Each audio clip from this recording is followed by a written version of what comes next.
ઉના પ્રાંત કચેરી ખાતે ફરિયાદ અને સંકલન સમિતિની બેઠક યોજાઈ.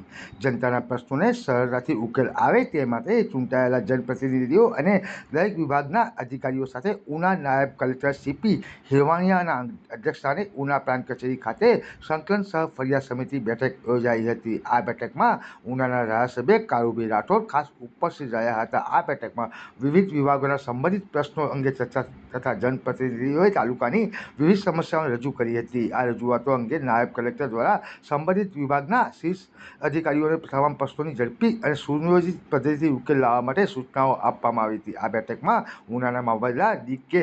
ભીમાણી, ગીર ગઢડા મામલતદાર વી.કે. વાળા, જિલ્લા પંચાયત કારોબારી સમિતિના ચેરમેન ડાયાભાઈ જલોદરા, ઉના તાલુકા પંચાયતના પ્રમુખ હેબાભાઈ મકવાણા, ગીર ગઢડા તાલુકા પંચાયતના પ્રમુખ ભગવતીબેન સાખર તેમજ તમામ વિભાગોના અધિકારીઓ ઉપસ્થિત રહ્યા હતા.